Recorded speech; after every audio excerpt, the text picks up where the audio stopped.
Y20 pre summit Ladakh में successful लगभग complete होने जा रहे हैं। उसमें मेन अहम टॉपिक क्लाइमेट चेंज और डिजास्टर रिस्क रिडक्शन है। और इस तरह से सुहेल जी ने कहा कि सभी टॉपिक्स पे इंटरनेशनल डेलीगेट्स राजी हुआ है। आने वाले वक्त में क्लाइमेट चेंज और ग्लोबल वार्मिंग पे गवर्नमेंट ऑफ इंडिया का किस तरह की पॉलिसी आ सकता है, क्योंकि ग्लोबल वार्मिंग का सबसे बड़ा असर यूनियन टेरिटरी लद्दाख में देखा जा रहा है, क्योंकि यहाँ पे फ्रेजाइल इकोसिस्टम पे ग्लेशियर्स रैपिडली मेल्ट हो रहे हैं और लद्दाख की मेजॉरिटी ऑफ द जो लोग हैं वो एग्रीकल्चर फार्मिंग पे डिपेंडेंट रहते हैं। और पिछले सालों में हमने ड्रॉट लाइक सिचुएशंस बहुत सारे Let me reply in two parts. One is, if you look at the global level at COP21, when major countries shied away from the responsibility, it was the India and the Indian leadership who came forward along with Paris and have the Paris Agreement and started the International Solar Alliance with the headquarters based out of India. At COP26 also it was successful because of the India's leadership. Not only at the global level but at the local level in India itself. Also looking at the sustainable development goals and cutting down the carbon emissions, though per capita emissions are much lower as far as India is concerned, but India is still working in that direction to become the leader as far as the green growth is concerned, green economy is concerned, green jobs are concerned, and less carbon emissions. So that is why as far as the renewable energy is concerned, we have fulfilled the target of 2025 4 years in advance in 2021, and the target of 2030 will be achieved by 2025. That clearly shows the India's intentions towards cutting down the carbon emissions, having a better life and better future for the world, and India wants to lead that way.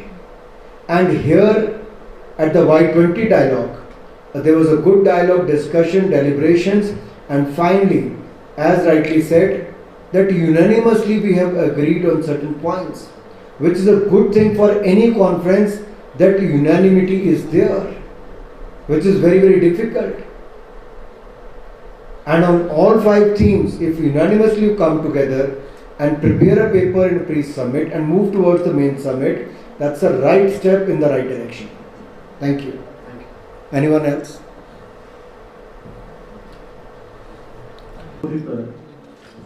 नमस्कार मित्रों,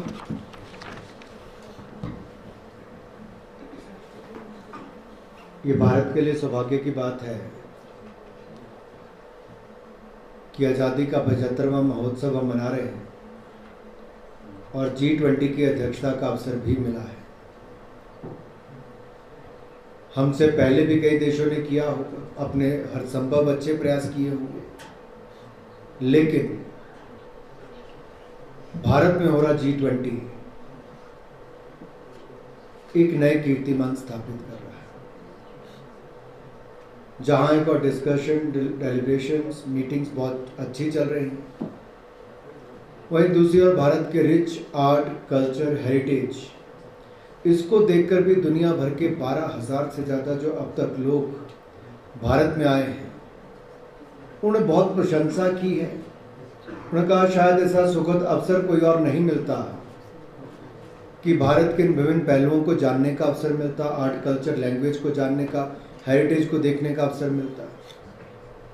और जब मैं लेह में बैठकर ये बात कह रहा हूँ तो आप समझ ही सकते हैं कि Y20 की प्री समिट में लेह लद्दाख को क्यों चुना गया है। युवाओं के दिलों पर तो आज लद्दाख, लेह ऐसा राज कर रहा है। मैं जितने डेलीगेट से मिला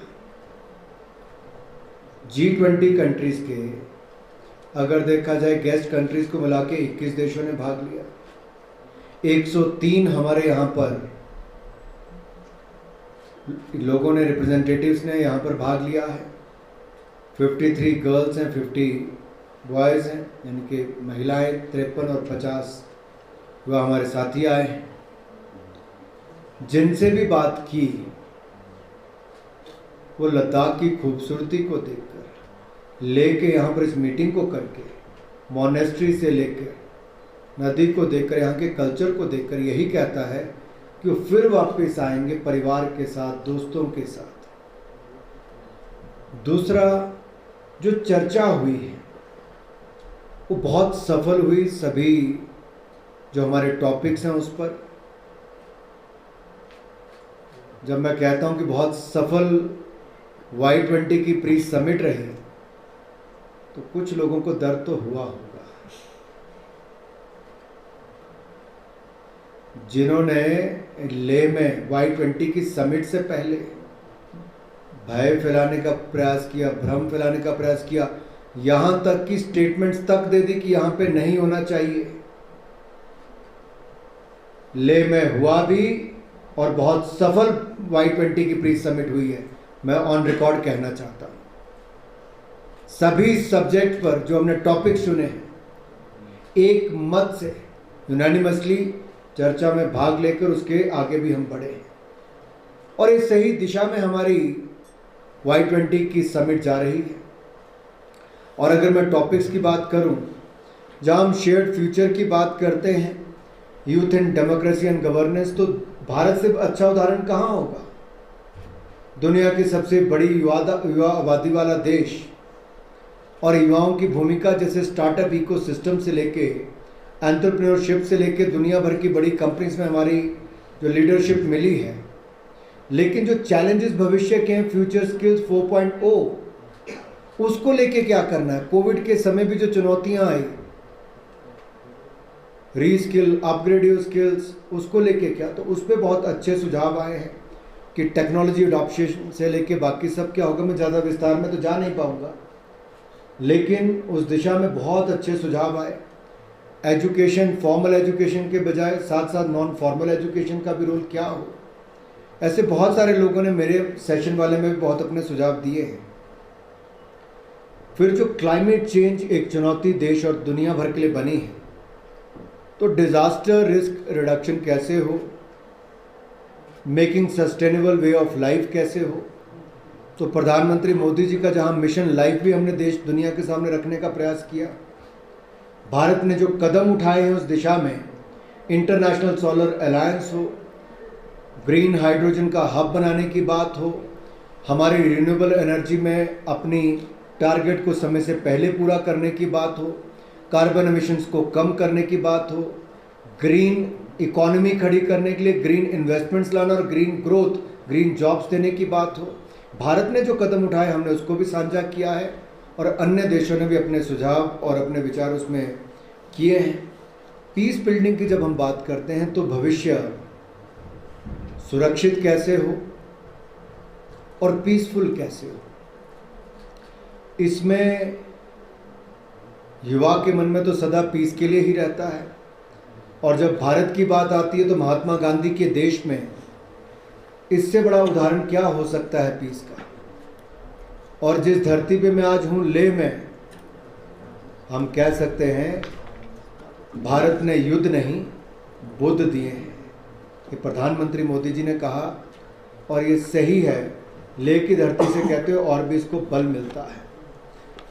और जब दो देशों के बीच में लड़ाई हो रही है अभी भी, तब भी प्रधानमंत्री जी ने कहा था, today's era is not a war, democracy, diplomacy and dialogue are the such thing that touch world.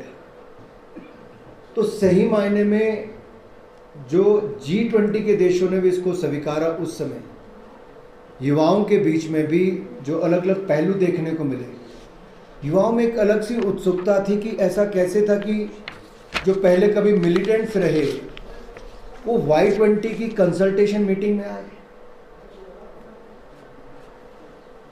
तो हम इसीलिए बताना चाहते थे कि भारत की सरकार ने भी डायलॉग कैसे बना के रखा, पीस प्रोसेस के लिए सहयोग सबका कैसे मांगा, इन लोगों ने अपने हथियार कैसे डाले, उस दिशा में जहां हमने अपने विचार साझे किए हैं, दुनिया भर के सुझाव भी वहां पर आए हैं। और जहां पर ग्लोबल नॉर्थ और ग्लोबल साउथ की बात होती है, तो ग्लोबल साउथ को लेकर तो सभी देश भारत की भूमिका की ओर भी देखते हैं, और निश्चित तौर पर भारत ने लगातार आवाज़ बनने का काम भी किया है। बहुत सारे देश साथ इकट्ठे होके उस दिशा में हमने काम भी किया। एक जो विषय था, preparing the workforce through the principle of unlearn, relearn and reskill.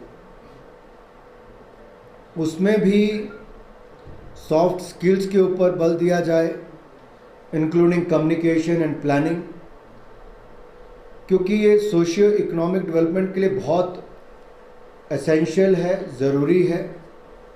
और प्लानिंग और एंटरप्रेन्योरशिप, ये जो एजुकेशन में है, ये बहुत इम्पॉर्टेंट है हमारी जीडीपी की ग्रोथ के लिए। आपने देखा होगा एक क्वेश्चन बीच में आया कि भारत में इतनी एंटरप्रेन्योरशिप स्किल कहाँ से है, तो मैंने कहा हमें तो जन्मजात ही है, या तो बॉर्न एंटरप्रेन्योर्स है। और कोलैबोरेशन, फिर जब बात आई कि कोलैबोरेशन अन्य देशों के साथ कैसे हो, नई इंडस्ट्रीज, नई जॉब्स कैसे क्रिएट हो, और इनोवेशन जो होती है, कई बार देखते हैं कि पेटेंट्स और अपनी टेक्नोलॉजी को लोग साझा करने के लिए तैयार नहीं होते। तो दुनिया के हित में कोलैबोरेशन भी होनी चाहिए, शेयर्ड इनोवेशन भी होनी चाहिए, और प्रोग्रेस बहुत महत्वपूर्ण है। और इनोवेशन जो सोशल इश्यूज़ को लेकर है, उनको प्रायोरिटी पर रख के उसको भी सॉल्व करने के लिए कोई ना कोई उसके हल निकलने चाहिए। और हल युवाओं के माध्यम से ही, रिसर्च के माध्यम से ही और स्टार्टअप्स के माध्यम से ही निकल सकता है। उस दिशा में भी सुझाव आए हैं। हेल्थ वेलबींग पर मुझे खुशी इस बात की है कि लोगों ने माना कि ट्रेडिशनल मेडिसिन का भी एक बहुत बड़ा रोल हो सकता है। और कोविड के समय तो हमने देखा, योगा हो या आयुर्वेदा हो, दोनों की ही भूमिका रही। भारत में प्लांट बेस्ड ट्रेडिशनल मेडिसिन हैं, दुनिया के 1-2 देशों में एनिमल बेस्ड ट्रेडिशनल मेडिसिन हैं। तो एक तरह से भारत की ट्रेडिशनल मेडिसिन, आयुष की जब मैं बात करता हूँ तो उस और आयुर्वेदा, यूनानी, सिद्धा, होम्योपैथी, इन सब पे बहुत बल मिला है। और दुनिया भर का WHO ने अगर कहीं किसी और सोचा ट्रेडिशनल मेडिसिन के लिए हब बनाने के लिए, तो वो भी भारत में खोला है। लेकिन मेडिसिन के साथ साथ वेलबींग की बात भी आती है। तो इंडिजीनियस स्पोर्ट्स को बल भारत ने कैसे दिया, हमने उस दिशा में बात कही कि खेलो इंडिया में हमने कैसे कैसे क्लैरीपट्टू, थांग टा, मलखम्ब, ये सबको भी किया है। और बाकियों ने भी अपने सुझाव दिए कैसे स्पोर्ट्स हेल्थ और वेलबींग के लिए बहुत इम्पॉर्टेंट है। और बहुत अच्छे सुझाव आए भी, उस दिशा में काम भी हुए। ये मैं आपको मोटे मोटी रूपरेखा दे रहा हूँ, बहुत डिटेल में जाने वाले जो एक्चुअल कंटेंट है उसकी बजाय ओवरऑल क्या रहा। अनमोल सोवी जी भी इस पर कुछ अपनी बात रखना चाहते हैं, तो मैं चाहूँगा Y20 की हमारी चेयर हैं, वो कुछ कहना चाहते हैं तो ऐड कर सकते हैं। Thank you sir. मैं आप सभी के साथ साझा करना चाहूँगा कि Y20 प्री समिट का टेक अवे क्या रहा। हमारे जैसे कि हमारे माननीय मंत्री आदरणीय अनुराग सिंह ठाकुर जी ने अपने स्पीच में कहा था, नेटवर्किंग इज अ नेटवर्थ। तो I am assuring my honourable minister कि हमारे भारतीय डेलीगेट्स ने और जितने भी डेलीगेट्स आए हुए थे 103, हमने भविष्य के नेताओं के साथ एक अच्छी नेटवर्किंग करी है। और मैं ये कहना चाहूँगा कि Y20 टीम जो आज उपस्थित थी, वो ना केवल G20 कंट्रीज के प्रोग्रेस में काम करेगी, जो हमने बात करी है एक मत से, जो पांचों थीम पे सभी लोग राजी हुए, ये दिखाता है कि आने वाले भविष्य में G20 कंट्रीज के Y20 टीम पूरे विश्व की शांति, एकता, प्रोग्रेस के लिए काम करेगी। Thank you. अब जैसे मान लीजिए मिशन लाइफ था, तो ग्रीन एनर्जी में टेक्नोलॉजी ट्रांसफ़र हो, नॉलेज शेयरिंग हो, उस दिशा में कदम हो। या फिर हम बात करते मिटिगेटिंग डिज़ास्टर रिस्क की, तो इसमें ये भी सुझाव आया कि इन्वेस्टमेंट करें हम अर्ली वार्निंग सिस्टम्स में, टेक्नोलॉजी ड्रिवन हो, और बेटर डिज़ास्टर फोरकास्ट हो सके। क्योंकि आज टेक्नोलॉजी में हम उस स्तर तक तो पहुँचे ही हैं कि पहले जानकारी प्राप्त भी हो जाए और लोगों को जागरूक भी कर सके। ऐसे कई और सुझाव आए हैं, बिहेवियरल चेंजेस, क्लाइमेट चेंज की ओर लेने की, जो मैंने मिशन लाइफ की बात कही कि इंडिविजुअल से लेके, इंस्टीट्यूशन से लेके कंट्रीज तक अलग अलग क्या क्या कर सकते हैं, उस दिशा में भी हमें कदम उठाने चाहिए। पंकज जी हमारे साथ में हैं इस कार्यक्रम को सफल बनाने के लिए। अगर वो कुछ ऐड करना चाहते हैं, कुछ बिंदु, तो वो भी इसमें अपनी बात को रख सकते हैं। धन्यवाद सर। जैसा कि आदरणीय मंत्री जी ने बताया, सबसे बड़ा जो एक पैरामीटर है जो हमारी प्री समिट हुई है, despite various challenges, despite various efforts from certain elements, this event has been a huge success. As you can see, the participation is very impressive with 103 delegates from all G20 countries, the guest countries and the international organizations. And the biggest success is in the form of the consensus that has been built on all 5 themes. As Honorable Minister has mentioned, the discussion points. So it is heartening to note that we have had consensus on all these 5 themes and the sub-themes. Here I would like to mention and acknowledge the role of the Ladakh administration, Leh and Ladakh administration, for extending their valuable support in making all the arrangements despite so many logistical challenges. I am sure that by conducting this pre-summit here, the number of people coming to Ladakh will increase manifold, and I can assure that the vision of Youth 20 it has in fact it has benefited a lot by from this place. All the delegates from the international various countries, they appreciated, they really enjoyed a lot the hospitality, the local hospitality, culture, the places, and I'm sure that for times to come the number of people not only from India but from the G20 countries is going to increase, and we look forward to the continuation of discussions on these points that has been mentioned by the Honorable Minister, and we look forward to again welcome these delegates again in August in this state of Uttar Pradesh in the city of Varanasi. Thank you. I would like to add one more thing, sir. हाँ बिल्कुल। वैसे 15 minute हुए नहीं हमारे अभी पूरे। जी, thank you sir. Y20 की पूरी डेलीगेट टीम आज 5 थीम पे जो एक मत हुआ, ये दर्शाता है कि आने वाले वक्त में पूरा विश्व भारत के नेतृत्व में चलने के लिए तैयार है, और ये एक मत होना अपने आप में बहुत बड़ी बात है। आदरणीय मंत्री जी ने जैसा कहा, यहाँ Y20 प्री समिट होना अपने आप में एक बहुत बड़ी बात है, और यहाँ एक बहुत अच्छा मैसेज जो पूरे विश्व ने दिया है कि हाँ, भारत के नेतृत्व में आने वाले वक्त में वो they are ready to work with India, under India, with India. Thank you. धन्यवाद। और जहाँ पर ये कार्यक्रम इतना सफल हुआ है लेह में, मैं यहाँ के लोकप्रिय सांसद जामिया नामग्याल जी से अनुरोध करता हूँ और धन्यवाद भी करता हूँ कि आपने जो आयोजन किया है बहुत सफल है। LG महोदय का, CEC का, डिविजनल कमिश्नर महोदय भी यहाँ पर हैं। देखिए, लोग बहुत सारी जगह पर जाते हैं, लेकिन गुणगान करने से जहाँ ना रुके, ये अपने आप में ऐसी छाप लद्दाख से छोड़ी है। ये बहुत बड़ी बात है। नहीं तो इतना दूर आप देखिए, अर्जेंटीना, ब्राज़ील, मैक्सिको, दिल्ली तक पहुंचने में ही 24-24 घंटे कम से कम इनको लगते हैं। उसके बाद लद्दाख आना, और फिर यहाँ पर 12,000 की फीट की हाइट पर आकर किसी कॉन्फ्रेंस में हिस्सा लेना, और उसके बाद मुस्कुराते हुए चेहरे लेकर वापस आना, शानदार यादें लेकर जाना, बहुत कुछ कहता है जी। ये हमारी ताकत है, और शायद ये दिल्ली जैसे बड़े शहरों तक G20 Y20 होकर रह गई होती तो हम दुनिया को भारत की ताकत ही ना दिखा पाते। और लद्दाख की एडमिनिस्ट्रेशन ने दिल से करके दिखाया है। डेलीगेट्स बहुत खुश हैं।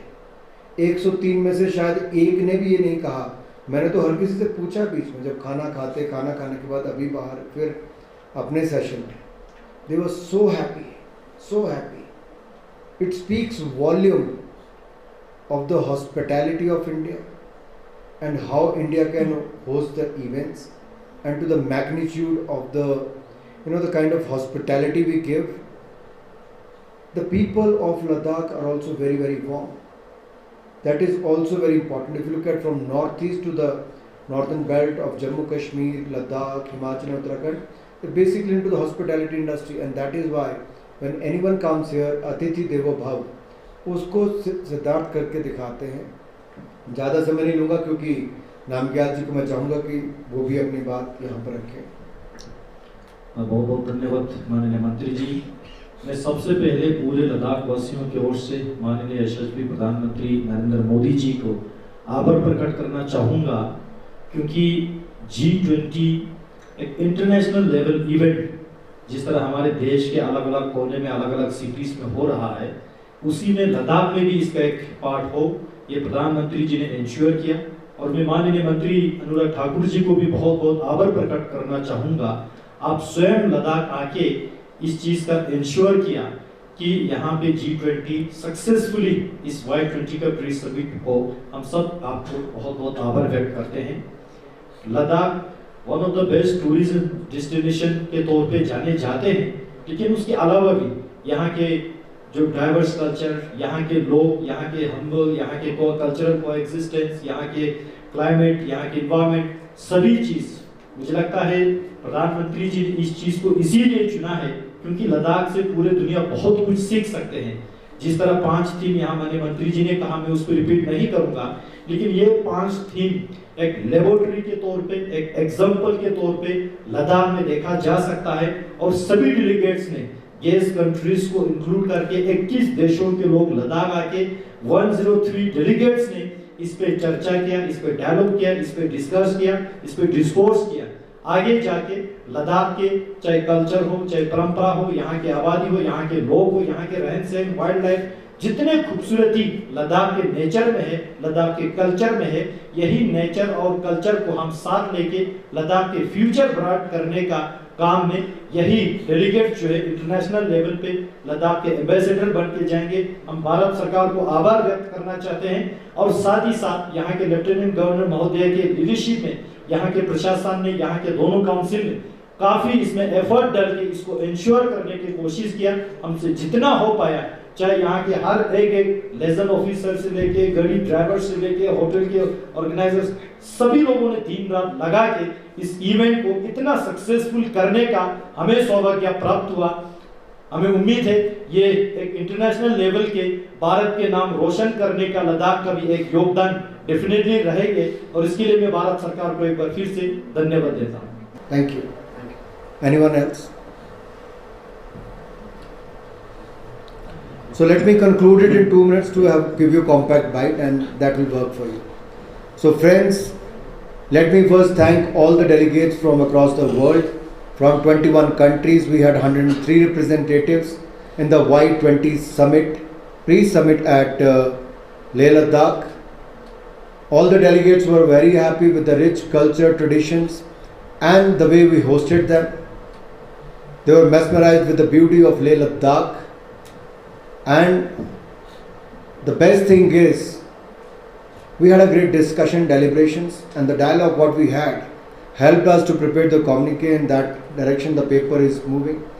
On most of the themes, 5 of them, the areas what we have picked, we were unanimous in the approach, and this will lead towards a great summit finally in the month of August in Varanasi.